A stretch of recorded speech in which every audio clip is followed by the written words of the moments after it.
Agriculture is the way to go. Two things. You not only help our people, but you also become at the top of the totem pole in terms of income. Agriculture will now offer one of the best sources of income for the Filipino. That is why agriculture is my choice. People taught us how to eat 3 times a day. If you don't eat 3 times a day, you'll really feel very hungry. Sometimes Filipinos eat 5 times a day. So it is, pagpili kasi ng negosyo, you always choose number 1, the fastest turnover. Food is always has one of the fastest turnover. And then kung mabilis ang turnover mo, ibig sabihin ang next criteria ko is consumable. If it's consumable, it's not a furniture that you buy once every lifetime. Food, you eat 3-5 times a day. Every day, 24/7, 365 days a year. There's always food. That's why agriculture is the way to go. The problem in agriculture right now is not actually the production, it's more on the distribution side. Integrated farming would be a 1 + 1 = 50. I mean, for me, it's a no-brainer. You're able to not only have you have a multi-income stream, and at the same time, there is a synergy and complementarity between crops, livestock, and farming systems, so that you would be having a zero-waste, self-contained ecosystem. It is also characterized by a vertical and horizontal integration, meaning that coming from one core business, you can actually expand your core business through the backward and horizontal integration. You can expand it into all the requirements, meaning that you can go from the farm to market, farm to plate, farm to kitchen, using the integrated farming concept.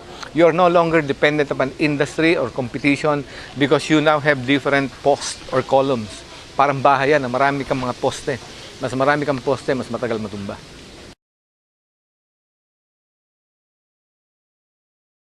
There is no way. The farmer had always been the exploited class. It has always been the poorest sector of the economy, not only in the Philippines, but when you look at world history, the peasant class had always been the poorest sector. So why do we need them to become agripreneurs? Because that's the way to go. That's the reform component.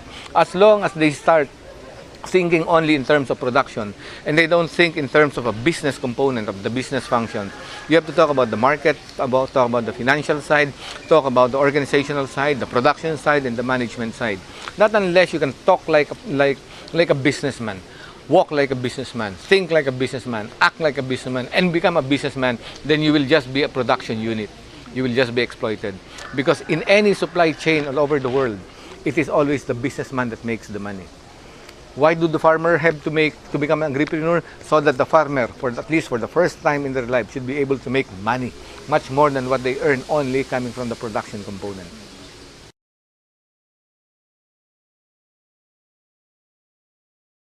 Our advocacy was driven primarily because we realized that most of the question on why the Philippines would have a lot of why is there so much poverty in the Philippines? Because biblically the answer is in Hosea chapter 4 verse 6.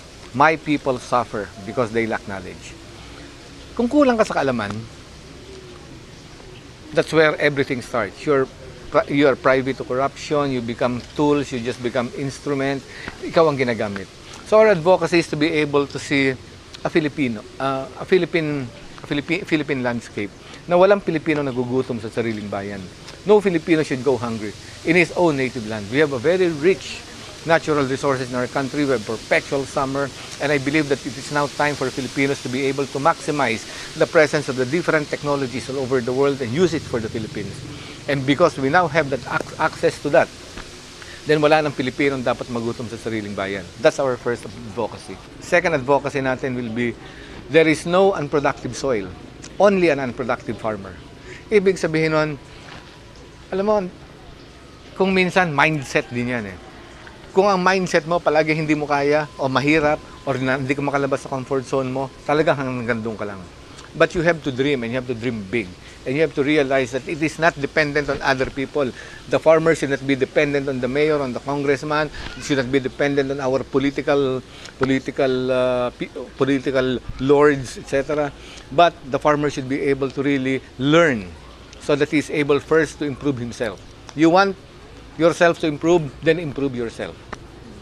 The third advocacy that we have, there is money in the countryside. Hindi tayo lahat kinakailangan nasa abroad. Hindi tayo dapat nasa urban centers lahat. We can actually make money even in our own very small setting.